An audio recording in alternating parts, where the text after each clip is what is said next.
I always thought the day my son got engaged would be one of the happiest days of my life. Instead, it became the day I realized just how invisible I'd become in his world. If you've ever poured your whole life into your children, only to wake up one morning and feel like a stranger in your own home, this story is for you. Before I start, let me know in the comments if you've ever felt pushed aside by someone you love. And please, subscribe and share your thoughts. It helps more than you know. It all started on an ordinary Monday evening, the kind that feels too quiet after decades of family noise. The sun was setting behind the row of elms on Maple Avenue, casting long, golden shadows across the living room. I was folding laundry, a task that never seemed to shrink no matter how empty the house became, when I got a text from my son, Adam. He and his fiancée, Lily, were busy with wedding planning, but I tried to remind myself that it was normal for young people to be distracted. I held on to the hope that Adam would keep me involved, that I was still needed, still wanted. When my phone buzzed, I grabbed it, expecting a simple question or maybe a quick check-in. Instead, it was a curt, almost mechanical message. "Hey Mom, can you pick up a cake for Lily's bridal shower? We're too busy to swing by Sweet Magnolia." No, please, no warmth, just a request, like I was a personal assistant. I stared at the phone, the familiar ache in my chest flaring up again. Lately, everything with Adam felt transactional. Since my husband Peter died 3 years ago, it seemed like my son had drifted further with each passing season. Where once he'd share everything with me, his dreams, his heartbreaks, his goofy late-night cravings, now he mostly shared errands. But I did it. I always did. I drove down to Sweet Magnolia Bakery, passing by the old community garden I used to tend with Adam as a child. The bakery smelled of cinnamon and nostalgia, and the young girl at the counter smiled as she boxed up the cake. "Who's the lucky bride?" she asked, and when I told her it was my son's fiancée, I felt strangely distant, like I was an extra in a scene written for someone else. When I got home, I called Adam to confirm the details, what time I should drop off the cake, what I could bring to the engagement dinner. That's when he said it, casual as you please, "Oh, Mom, we had the engagement dinner yesterday. It was just something small at Lily's parents' place. No big deal. No big deal." The words echoed around the empty kitchen, bouncing off the ceramic tiles and the framed family photos. I waited for him to say more, for him to tell me there'd be another dinner, or that they'd simply forgotten to call. But all I got was, "Anyway, thanks for the cake. Gotta go." I stood there for a long time, the cake box heavy in my hands, my mind spiraling through memories. I thought of the birthday parties I'd thrown, the band concerts I'd cheered at, the countless nights spent worrying over every fever and heartbreak. How did I go from being the center of Adam's world to someone who didn't even warrant an invitation? That night, I placed the untouched cake in the fridge and sat by the window, watching the shadows creep across the garden. I replayed the conversation in my mind, searching for clues, for anything I'd done to deserve being shut out. All I found was emptiness, a hollow, echoing ache that felt too familiar. I poured myself a cup of chamomile tea and tried to steady my thoughts. Maybe it was a misunderstanding. Maybe Lily's family had planned the dinner on short notice. Maybe Adam was just overwhelmed. But as the hours slipped by, doubt gave way to anger. Not the burning, explosive kind, but the slow, simmering sort that settles deep in your bones. Why hadn't Adam included me? Was it Lily's idea? Or was I simply no longer a priority? I barely slept that night. When dawn broke, I realized that something inside me had shifted. I was tired of making excuses for people who made me feel invisible. For 32 years, I'd put everyone else first. My husband, my son, even Lily, who still called me Mrs. Harper, despite all my attempts to make her feel welcome. Now, for the first time, I wondered what would happen if I started choosing myself. If you've ever felt erased by your own family, I want to hear your story. Tell me in the comments. And if you're new here, hit subscribe, because what happened next, I promise, you won't want to miss. The next morning, I moved through the house in a fog, the pain from last night clinging to me like the chill left after a spring rain. The laundry basket still sat half-folded on the couch, the cake remained untouched in the fridge, and the phone, usually so full of Adam's calls, was silent. I made breakfast out of habit, eggs over easy and buttered toast, setting 2 places at the table like I'd done for years. Old routines die hard. Only when I sat down did I realize, again, how empty the chair across from me was. Peter's chair. The one with the faded green cushion, worn smooth by decades of reading the morning paper. 3 years had passed since cancer took him, but some wounds never quite close. I picked at my breakfast and found myself looking out the window, watching a pair of mourning doves build a nest under the gutter. They worked together, twig by twig, a small team in a big world. The sight was oddly comforting, and crushing. It reminded me of what I'd lost, not just in Peter, but in Adam, too. Once, we'd been a team, even when it was just the 2 of us after Peter's funeral, holding each other up as the world spun out of control. Now, I was alone on the sidelines, left with the scraps. I spent the afternoon wandering the house, tidying up rooms that hardly needed it. In Adam's old bedroom, I traced my finger along the edge of his childhood desk, still scarred from late-night homework and science projects.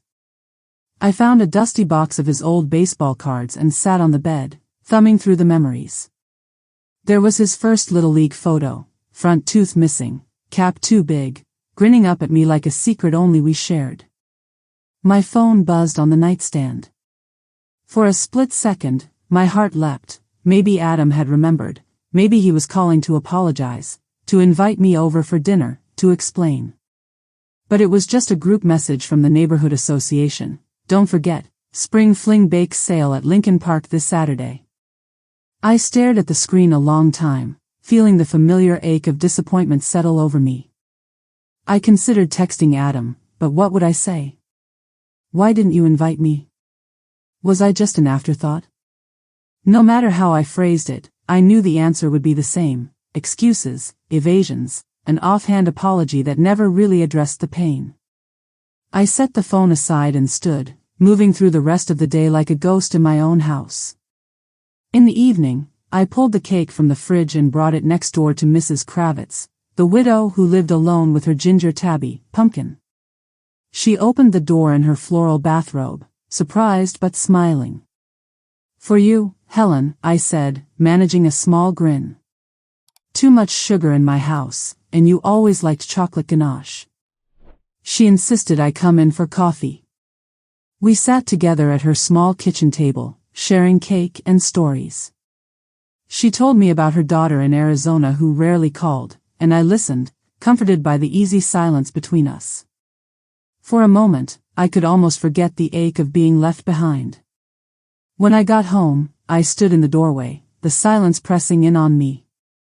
The urge to call Adam, to beg for his attention, was strong. But something inside me pushed back. I would not chase him. Not tonight. Instead, I made a list of things I'd neglected. The flower beds needed weeding, the guest room needed airing out, and the old piano, Peter's pride, needed tuning. Maybe, I thought, if I poured myself into these little projects, I could fill the empty spaces Adam had left. That night, as I climbed into bed, I made myself a quiet promise. I would not let my grief define me. I would not let Adam's absence erase my worth. Tomorrow, I would get up, tend the garden, and see what else I might reclaim, if not from my family, then at least from myself. If you're following along, let me know if you've ever had to rebuild from nothing, brick by emotional brick. Share your story, I'm reading every comment. And if you haven't yet, hit subscribe. There's more to come, and I promise, the best is yet ahead. The sun rose earlier than I expected, washing the bedroom in soft gold. I lay awake listening to the faint rumble of cars along Alder Street and the distant bark of a neighbor's dog. Sleep had come in fits and starts, my dreams tangled with images of Adam as a boy, always running to me, always needing me. Now he ran away, and I was left behind with only the echo of his laughter. Determined not to let another day slip away in sorrow, I dressed in my old denim gardening jeans and a faded lilac blouse, the one Peter always said made my eyes look bright. I pinned my hair up, made a pot of strong coffee, and stepped outside. The air was cool and earthy. The beds along the walkway were choked with weeds, but the first tulips were pushing through, stubborn and hopeful. I knelt and pulled the weeds, my hands quickly stained with dirt. There was a certain comfort in the rhythm, root, pull, toss, the satisfaction of seeing something wild tamed, at least for a moment. As I worked, the world shrank to the patch of earth in front of me. It felt good to do something tangible, something that depended only on me. After a while, Mrs. Ellis, my neighbor on the other side, wandered over with her floppy sun hat and thermos of iced tea. "You're up early, Helen," she said, settling onto the porch step. "That garden's going to be the talk of the block again this spring." She'd lived here even longer than me, and her presence was like an anchor, steady and familiar. We chatted about weather and bulbs and how the city was tearing up Main Street for new water lines. Eventually, conversation drifted to family. Mrs. Ellis asked about Adam and the upcoming wedding. I hesitated, not wanting to spill my heart, but the words tumbled out anyway. I told her about the engagement dinner, about not being invited, about how the distance between me and my son seemed to grow with every text. She listened quietly, sipping her tea, not offering easy reassurances or tired platitudes. Just letting me talk, which was all I really needed. When I finished, she reached over and squeezed my wrist. "Children change," she said softly, "and sometimes they forget who made them strong enough to leave. But that doesn't mean they stop needing you. It just means you have to remember who you are without them." The words lingered as she walked back to her own yard, and I let myself sit with them for a while. Who was I, really, when I wasn't someone's mother or wife? The question felt terrifying and liberating in equal measure. After lunch, I drove into town to pick up supplies for the bake sale. At Baxter's Market, I ran into Anne from my old book club. She hugged me tight, as if she could sense something was wrong. We stood in the baking aisle, talking about lemon squares and the new cafe that had opened by the library. She insisted I join her for coffee on Friday. For the first time in ages, I felt seen. At the checkout, the cashier, a teenage boy with too much cologne, smiled and asked if I had plans for the weekend. I nearly laughed. "Nothing special," I said, but the simple act of making small talk felt like a step back toward the world.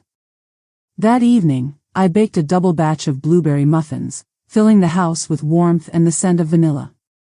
As they cooled, I scrolled through old photos on my phone, birthdays, vacations, Thanksgiving dinners. In nearly every picture, Adam was by my side, grinning, hugging, his eyes bright with mischief or joy.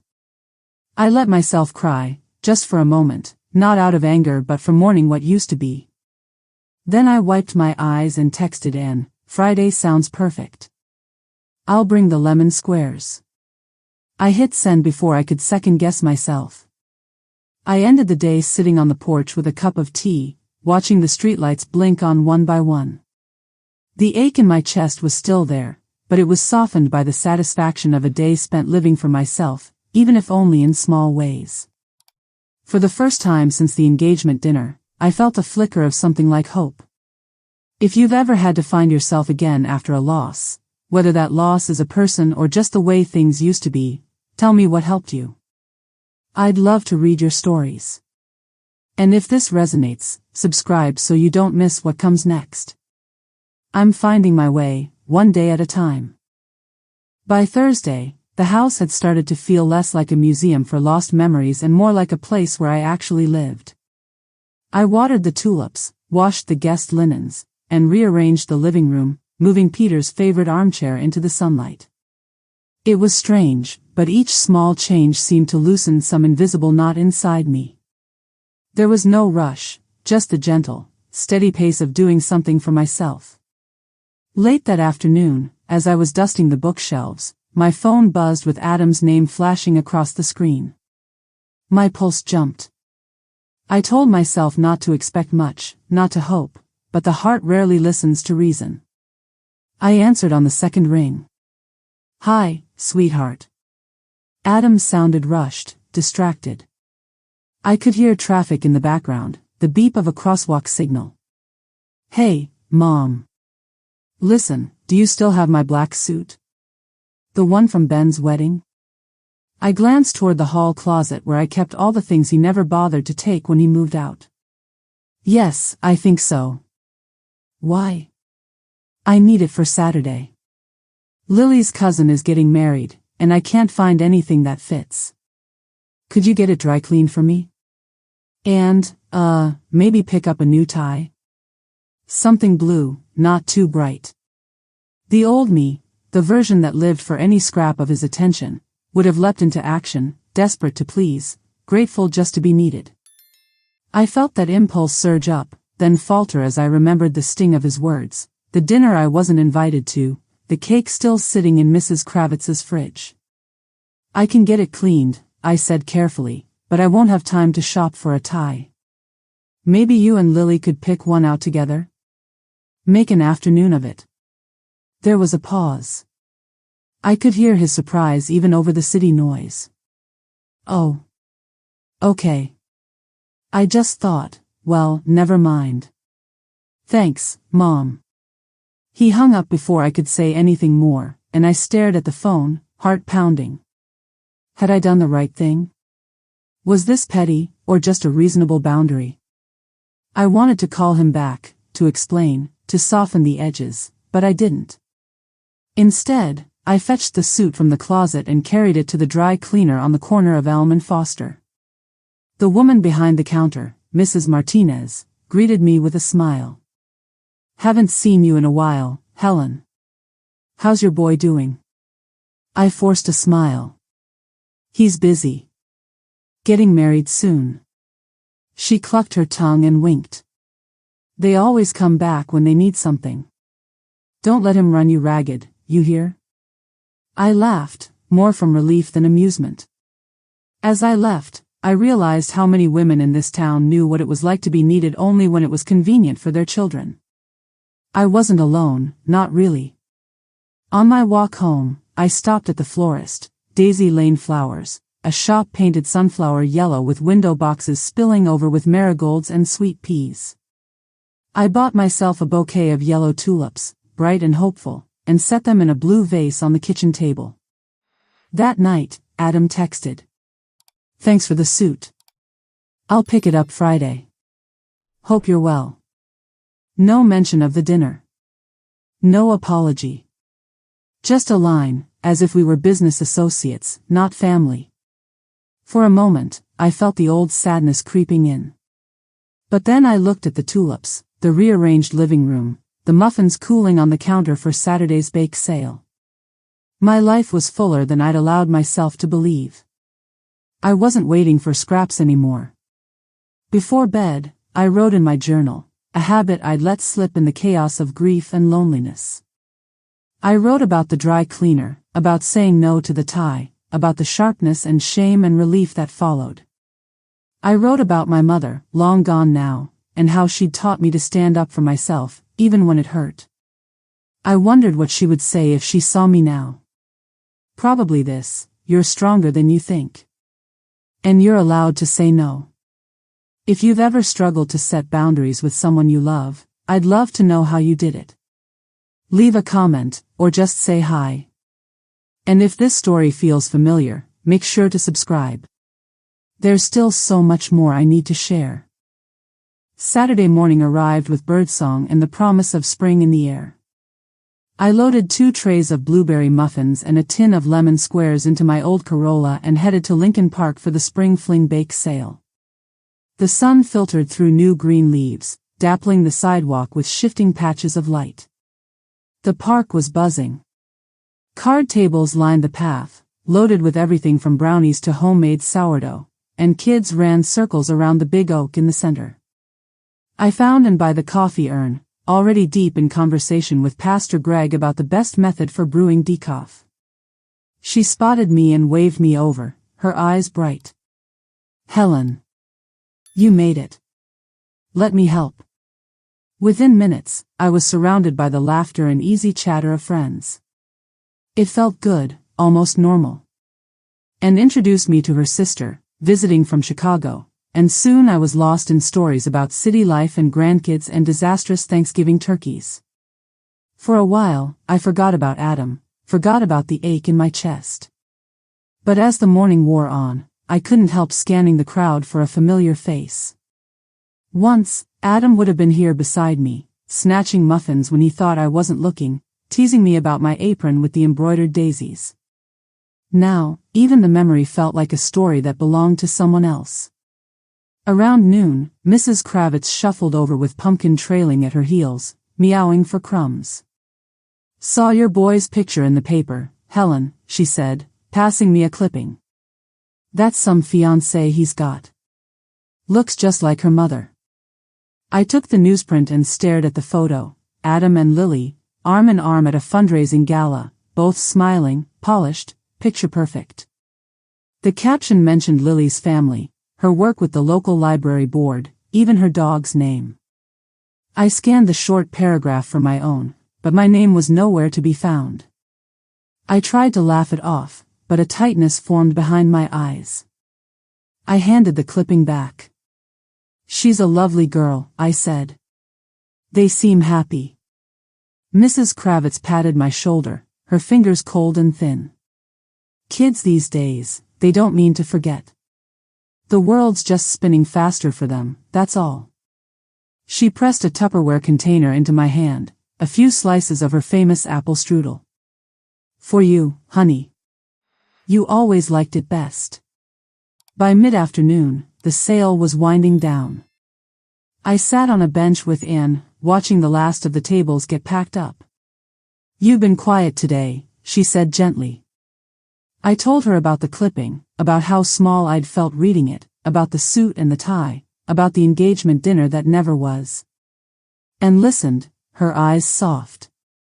"You can't make him see you, Helen. But you can see yourself. And you're still here. That counts for something." We hugged, and I promised to meet her for coffee next week. As I drove home, the car smelled of lemon and cinnamon, and the radio played a song Peter used to hum when he was cooking Sunday brunch. I smiled, letting the music fill the spaces Adam had left empty. When I got home, I found Adam's car in the driveway. My heart kicked in my chest, hope and dread tumbling together. I carried the empty tins inside, bracing myself. He was in the kitchen, suit draped over a chair, scrolling through his phone. "Hey, Mom," he said, barely looking up. "Thanks for getting this cleaned." "You're welcome. It'll look nice for the wedding." My voice sounded steady, even to me. He shrugged. "Yeah. Lily's making me go to another tasting this afternoon. She's all about the details." I nodded, trying not to show how much I longed for a real conversation, for anything more than this surface exchange. I wanted to ask about his life, his dreams, if he was truly happy. But the words caught in my throat. He grabbed the suit, slung it over his arm, and turned to leave. At the door, he paused. "You know, Lily's parents want to host a brunch next Sunday. Her mom was asking about what you'd want to bring." His tone was neutral, almost dismissive. I forced a smile. "I can make a quiche. Or lemon squares, if you prefer." He shrugged again. "Whatever you think." And just like that, he was gone, leaving the kitchen quiet but for the hum of the refrigerator. I stood there a long time, hands trembling, wondering if this was what family had become, a list of errands, a ghost in the background, always waiting for permission to join in. Still, I wrote his visit in my journal. Maybe next time, the conversation would be different. Maybe. If you've ever longed for a real connection with someone who keeps you at arm's length, let me know how you cope. And don't forget to subscribe if this story speaks to you. The journey isn't over. Sunday morning dawned cloudy and restless. I woke before my alarm, lying in bed listening to the low rumble of thunder somewhere far off. Lily's mother, Donna, had called the night before with instructions for the brunch: where to park, what to bring, what not to bring. Her voice had been polite but distant, like she was giving directions to a hired caterer, not her future daughter-in-law's mother. Still, I tried. I baked a spinach and Gruyere quiche, dusted with nutmeg, just the way Adam liked it when he was little. I wore my nicest dress, a cornflower blue wrap with pearl buttons, one Peter had given me on our last anniversary. I spent too long on my hair, even longer worrying about what I'd say if conversation turned awkward. I wanted to belong. Or at least, I wanted not to feel so out of place. Lily's parents lived in a sprawling brick house on Oak Knoll Drive, with a freshly manicured lawn and planters bursting with petunias. When I arrived, I saw Adam's car already parked out front, beside Donna's silver SUV and a luxury sedan I assumed belonged to Lily's father. My hands were shaking as I balanced the warm quiche and a plate of lemon squares and walked up the path. The door opened before I could knock. Donna stood there in a tailored cream suit, her hair swept up in a careful chignon, makeup flawless. "Helen, so nice of you to come. Oh, you brought something homemade, how lovely." Her tone made it clear that store-bought might have been safer. Still, I smiled and offered the quiche. "It's Adam's favorite," I said, hoping for a moment of connection. Donna nodded and whisked it away without further comment. Inside, the house was bright and almost intimidatingly clean. The dining room table groaned with food, bagels, fruit, pastries, 2 kinds of smoked salmon. I set down my lemon squares at the far end and smoothed my dress, acutely aware of how out of place I felt among the polished silver and linen napkins. Adam was in the living room with Lily and her father, Charles, talking about stock options and real estate investments. He looked relaxed, even happy, in a way I hadn't seen in years. I hovered in the doorway, waiting for him to see me, to wave me over, to make room. He didn't. Not right away. When Lily noticed me, she smiled, but it didn't reach her eyes. "Helen. Come sit."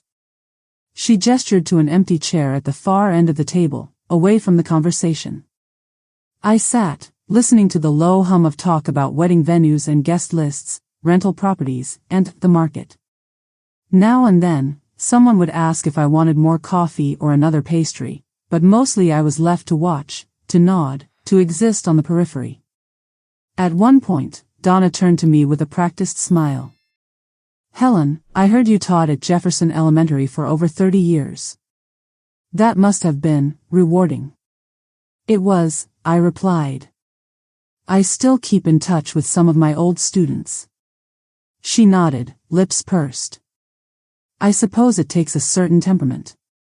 I could never handle all those children at once." I tried to laugh, to turn her comment into a compliment, but I felt myself shrinking in my seat. I stared down at my hands, turning my wedding ring around and around. I caught Adam's eye, just once. He offered a quick smile, apologetic but distracted, and then Lily asked him something about honeymoon destinations. After brunch, everyone gathered in the living room to open gifts from Lily's relatives: wine glasses, a set of French cookware, embroidered towels with their initials. My gifts, simple but thoughtful, were opened and set aside with polite murmurs of thanks. No one lingered over them. The afternoon blurred into a series of small humiliations, being asked to refill the water pitcher, then being corrected when I didn't know which glasses to use, being left out of a group photo because, "Oh, we're just doing immediate family for this one, Helen. You don't mind, do you?" I told them I didn't. I minded. By the time I left, the sky was threatening rain. Adam walked me out to my car, hands stuffed in his pockets, head down. "Sorry if today was weird, Mom. Lily's folks, they have a certain way of doing things." I wanted to tell him how small I'd felt, how lonely, how invisible. But I just hugged him, holding on a second longer than he expected. "You deserve to be happy, Adam." Just, don't forget who you are. He nodded, squeezing my hand. I'll call you soon, okay? I watched him walk back inside, a tall shadow framed in the doorway of someone else's house. On the drive home, I let myself cry, silent, stinging tears I wiped away before turning onto Maple Avenue. I told myself I was mourning the way things used to be, not the way they were. But the truth was harder. I was mourning a family that might never exist the way I needed it to. That night, I curled up in Peter's old chair, wrapped in an afghan my mother had knit long ago. I wrote about the brunch in my journal, not just the hurts, but the tiny victories, wearing my favorite dress, holding my ground, surviving. I was still here. I mattered. If you've ever been made to feel invisible, even by those you love most, please share your story below. We're in this together. Subscribe if you haven't already. This isn't the end, not by a long shot. Monday came with a sharp wind and the scent of fresh rain. I spent most of the morning puttering around the house, still raw from the brunch. Each memory returned uninvited, the way Donna had pursed her lips, Lily's careful distance, the quick group photo that didn't include me. I replayed Adam's apology in the driveway, thin and hurried, and wondered if he even realized what it cost me to show up. Rather than let myself drown in old hurts, I decided to do something I hadn't done in months. I called up and asked if she wanted to meet for coffee. Absolutely, she said, not even hesitating. 10:30 at the Corner Cup. The Corner Cup was a cozy, sunlit cafe 2 blocks from the library. I put on my red sweater, Peter always said it made me look fierce, and slipped on a pair of small gold hoops I'd almost forgotten I owned. I walked through the drizzle, umbrella bobbing, the cool air bracing on my cheeks. And was already there, waving from a table by the window, 2 steaming mugs waiting. We fell into easy conversation, talking about books, about the bake sale, about her grandkids. Eventually, the conversation drifted toward family, her son in Seattle, her daughter who rarely called, her own struggles with loneliness. She asked about Adam and the wedding. I hesitated, but I told her the truth. I feel like I'm fading out of his life, I admitted, staring into my coffee. Every time I show up, I'm just background. They have a new family now, and I'm just there to fill the empty spots. And nodded. I know what you mean. It's like we get written out of the script, but nobody remembers to tell us. But you don't have to disappear, Helen. You can choose where you belong, even if it isn't at their table right now. I thought about that on the walk home. I had let my world shrink to fit Adam's needs, waiting for every call, every visit, every breadcrumb of affection. But there was a whole world outside those boundaries. Maybe it was time to start reclaiming it. That afternoon, I signed up for a memoir writing class at the community center. It was something I'd always thought about, but never dared to try. The registration form asked for a short bio. I wrote, retired teacher, lifelong gardener, mother to 1 son and many former students. Loves lemon squares, blue tulips, and rainy afternoons. I smiled as I hit submit, surprised at how good it felt to describe myself in my own words. Later, as I worked in the garden, I let myself imagine what my life could be if I stopped waiting to be invited. Maybe I'd travel, visit my sister in Maine, start painting again. Maybe I'd spend Saturdays at the farmer's market with Anne, or just reading in the sun with a glass of iced tea. As dusk fell, my phone buzzed with a message from Adam, sorry about yesterday. Lily's parents can be intense. Hope you got home okay. The old me would have replied right away, reassuring him, smoothing things over. This time, I waited. I let him sit with his discomfort. Instead, I called my sister, Jean, who hadn't heard from me in months. We talked for an hour, catching up on old jokes, favorite recipes, her grandchildren's mischief. For the first time in ages, I laughed until my sides hurt. That night, I wrote a new promise in my journal. I will not let anyone, family or not, decide my worth. I will be present in my own life. I will take up space, even if it makes others uncomfortable. If you've ever had to carve out a place for yourself after being pushed to the sidelines, tell me how you did it. What helped you take the first step? And if you're finding strength in this story, don't forget to subscribe. Your voice matters here, mine does, too. Spring arrived in earnest that week, painting Maple Avenue with bursts of daffodils and lilacs. I threw open my windows for the first time in months, letting the breeze sweep out the stale air and with it, something heavier I'd been carrying for far too long. I filled the house with fresh flowers, sunny tulips for the dining room, a single vase of lilacs on the piano. Each bloom felt like a small rebellion, proof that my happiness didn't have to depend on anyone else's invitation. On Wednesday, the memoir class began. I walked to the community center with a notebook and a new pen, nerves jangling with excitement and self-doubt. The room was filled with a dozen women, some young, some my age, a few older, all strangers, but somehow instantly familiar. Our instructor, Margot, was a poet with silver hair and a laugh that filled the whole space. She started by asking us to write about a moment that changed you.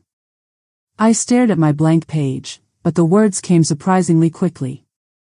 I wrote about Adam's engagement dinner, about the feeling of being forgotten, and how that moment became a mirror, forcing me to see what I'd lost, and what I might reclaim. When I finished reading aloud, the women listened with such kindness, such understanding, that I felt my defenses drop. I left that evening lighter, hopeful, no longer quite so alone. That Friday, Anne and I drove out to the farmer's market just outside of town. We wandered through the stalls, sampling local honey and picking out fat, ripe strawberries. We stopped for coffee at a pop-up cart, sitting on a bench with our cups steaming in the chilly air. She asked about the writing class, and I told her everything, giddy with the pleasure of being seen for who I was, not just who I used to be.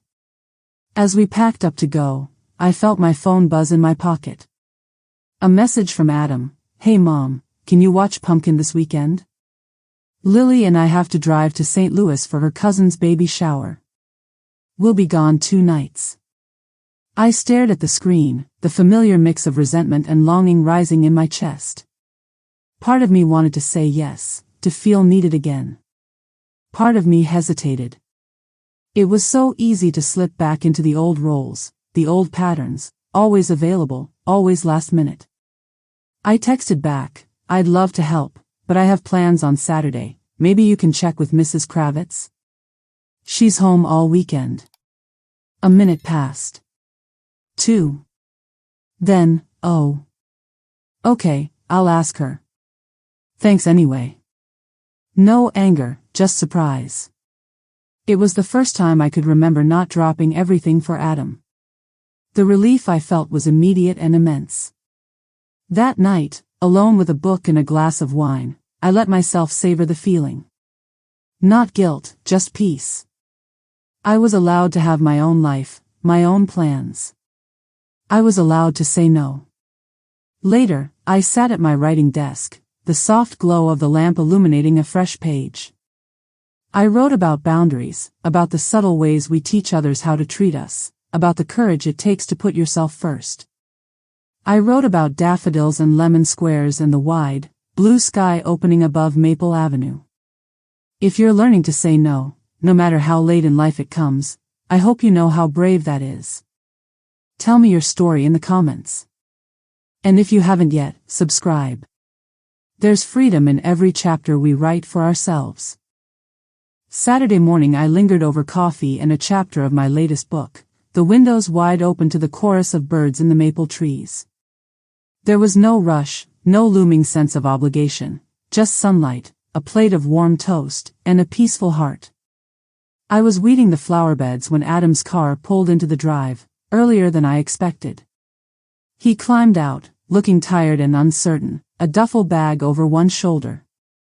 He hesitated at the front walk, scanning the house as if seeing it for the first time in years. I set my trowel aside and stood, brushing dirt from my hands. Hey, Mom, he called, voice tentative. Got a minute? I nodded, wiping my brow with the back of my wrist. Of course. Everything okay? He shifted on his feet, glancing back at his car. Mrs. Kravitz can't watch Pumpkin after all. Her sister fell and she's at the hospital. I thought maybe, he broke off, studying me, noticing for the first time, perhaps, that my hands were dirty and my shoes caked with mud. Are you busy? I took a slow breath. The old urge to fix everything, to smooth the way, reared its head. But I let it pass. I am, actually, I said gently. I have my writing class this afternoon, and Anne and I are going to the gallery opening at City Hall later. Adam looked at me as if I'd spoken in a foreign language. Writing class? Since when? Since last week. I've wanted to do it for years. I smiled, forcing myself not to apologize. But if Pumpkin needs somewhere safe for a couple hours, I can bring him in until lunch. After that, I really do have to go. He opened his mouth, then closed it again. You're really busy. I am. But I'm glad you came by. Let's get Pumpkin settled in the den. As we moved through the house, Adam seemed quieter, less certain.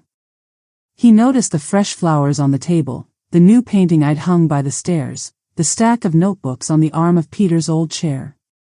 You've changed things, he murmured, almost to himself. I guess I have, I replied, and for the first time, the words didn't sting. They felt right. We sat in the kitchen with coffee, mine black, his with too much sugar, the way he liked as a boy. For a moment, the air was thick with all the things we hadn't said. Is everything okay, Adam? I asked quietly. You seem tired. He stared into his mug. It's just a lot. The wedding, work, Lily's parents, they're everywhere, all the time. Sometimes it feels like everyone expects me to be someone I'm not. His voice cracked, soft and unguarded. I guess I haven't been a great son lately. Something in me ached to reach out, to comfort him, to promise that everything would be okay. But I stayed where I was, letting the silence grow. We all lose our way sometimes, I said finally. But you're still my son, Adam. That won't change. I need to take care of myself, too. He looked at me then, really looked at me, and I saw something in his eyes I hadn't seen in years. Respect, maybe, or understanding. Or just the beginning of both. Lily says you're distant, he said. She thinks you don't want to be involved. I shook my head, a sad smile on my lips. It isn't that I don't want to be involved, Adam. It's that I can't keep being the only one who tries. I need to be part of your life, not just someone you turn to when things fall apart. He nodded slowly, struggling with the words. I'm sorry, Mom. I really am. I guess I thought you'd always be there, no matter what. I am here, I said, my voice soft but steady. Just not in the same way as before. He left soon after, taking Pumpkin and the duffel bag, promising to call tomorrow. As I watched him drive away, I felt a strange, bittersweet peace. Maybe nothing would ever be perfect again, but I could live with honest imperfection. I could live with truth. That night, I wrote in my journal, today, I stood my ground. Today, I asked for respect. Today, I saw my son, and he saw me, not just as his mother, but as a person with her own life. If you've ever had that first hard, honest conversation with someone you love, I hope you know how brave that is. Tell me how you found your voice. And if you're still finding it, you're not alone. Subscribe for more, and let's walk this road together. Sunday morning dawned bright and cloudless, the kind of day that seemed to invite hope. I woke before the alarm and lay in bed for a while, listening to the distant hum of church bells and the clatter of a neighbor's bike on the sidewalk. I thought of Adam's face the day before, how his eyes softened, how for the first time in years he seemed to really see me. I made myself a good breakfast: scrambled eggs, whole wheat toast, the last of Anne's homemade strawberry jam. I ate at the kitchen table with the window cracked open, savoring the taste, the sunlight, and the fact that I'd taken the trouble just for me. After breakfast, I put on my sneakers and walked to the community center for my memoir class. The walk felt different this time, my steps lighter, my head held higher. In class, Margot asked us to write about a homecoming, what it meant to return to ourselves after being lost. My pen moved almost of its own accord. I wrote about the old house, the ghost of Peter's laughter in the hallway, the way I used to wait for Adam's footsteps on the stairs. I wrote about being erased, about the pain of invisibility, and about the tentative steps back toward myself, little rebellions like fresh tulips on the table and the courage to say, no. When I finished, Margot put her hand over mine and whispered, "You're brave." That's the hardest part, to tell your own story, even if it breaks your heart. After class, Anne was waiting outside. She insisted we go to lunch, and we sat by the window at Lila's bistro, splitting a BLT and a pot of hot tea. We talked about our writing, about Anne's daughter's new promotion, about how good it felt to be busy with things that were just for us. On the walk home, my phone buzzed with a message from Adam. For a moment, I was afraid it would be another request, another test of the boundaries I'd set. Instead, it read, "Thank you for yesterday. I told Lily about your class. She thinks it's great. Maybe we could come watch you read sometime." My breath caught. It wasn't much, a simple offer, a crack in the wall. But it was the first time in months that Adam had asked to be part of my world, not just the other way around. I texted back, "I'd like that. I'll let you know when we have our reading." I added a heart at the end, not caring if it seemed too much.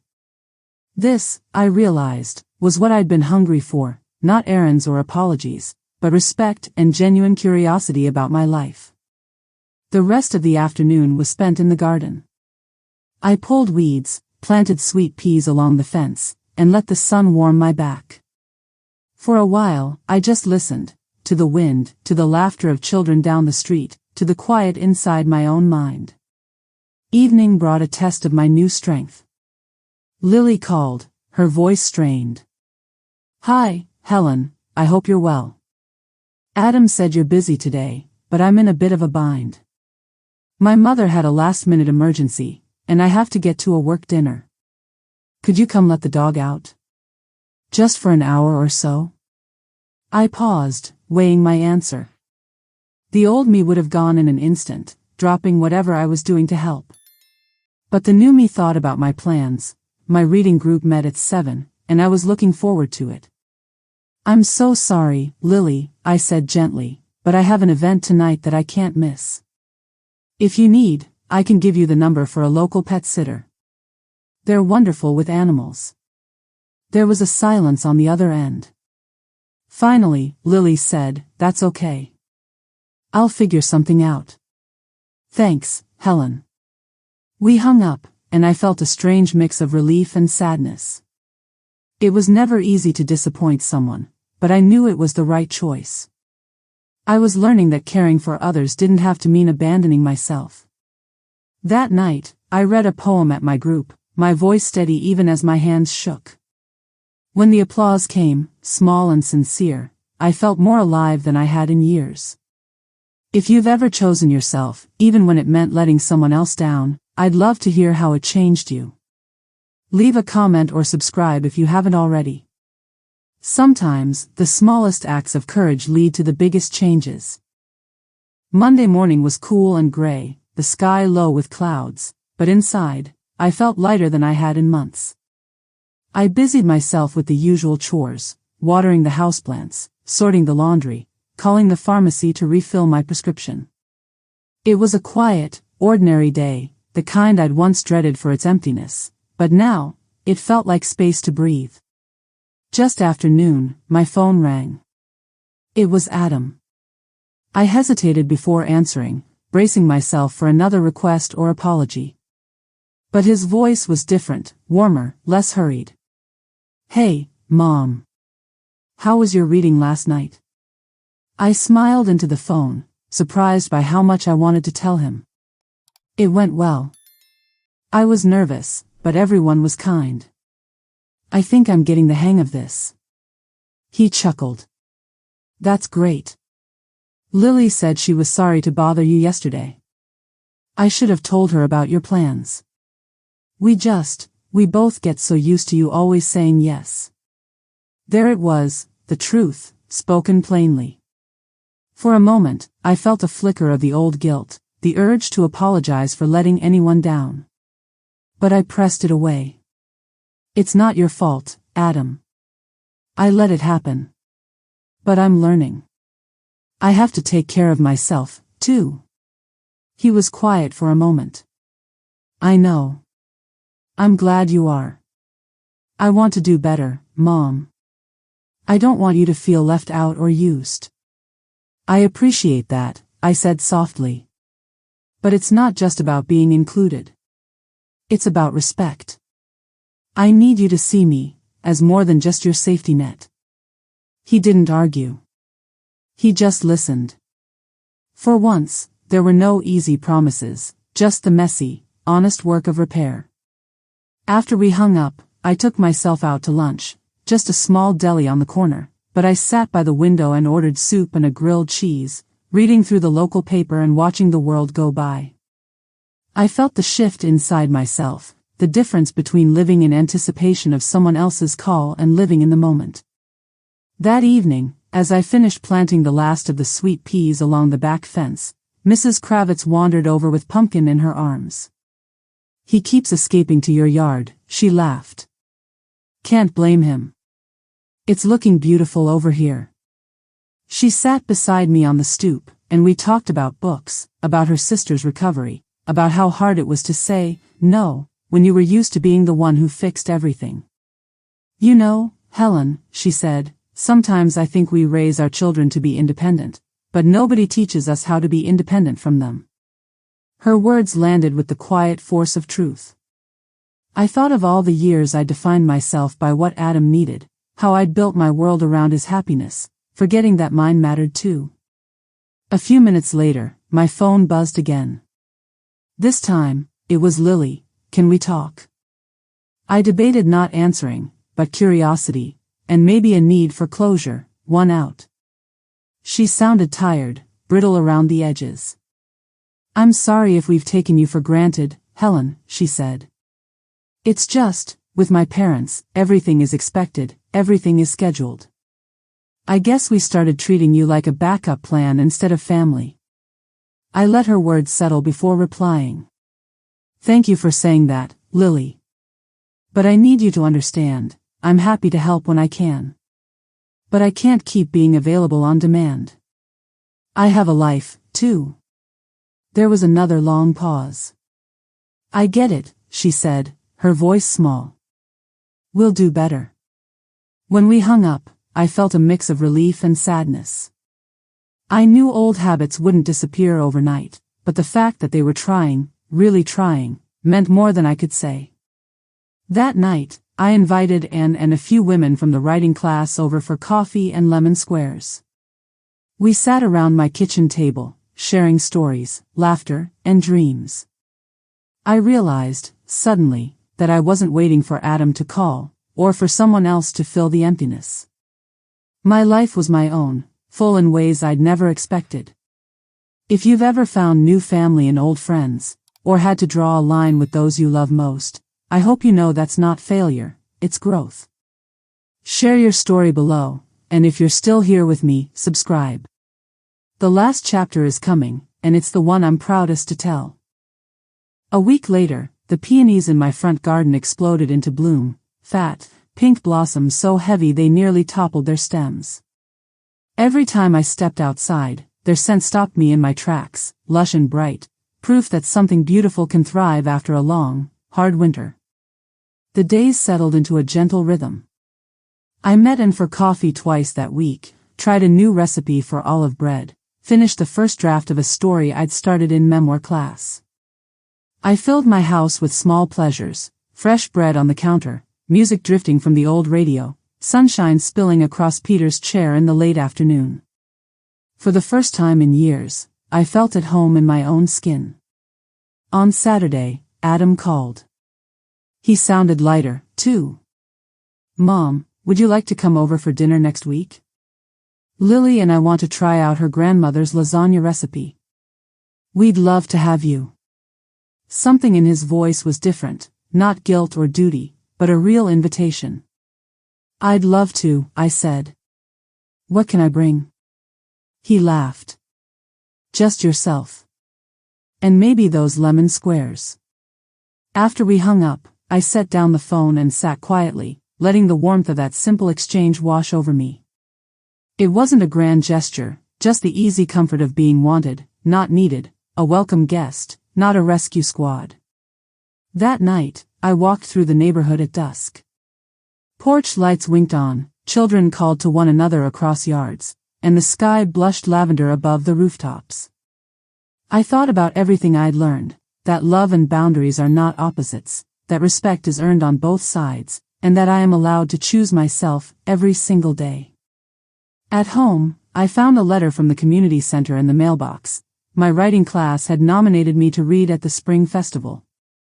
I laughed, nervous and proud all at once. I realized that somewhere along the way, I'd stopped waiting for permission to live. I was living, right here, right now. Before bed, I wrote one last entry in my journal.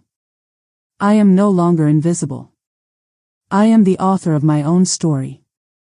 I can love my son and love myself, too. I can be alone without being lonely. This is enough. I am enough.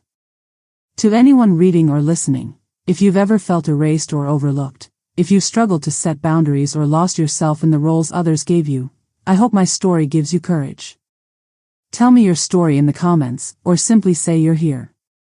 If this journey meant something to you, please subscribe and share it with someone who needs to hear. You are not alone, and your story matters. Thank you for walking this path with me. The next chapter is ours to write.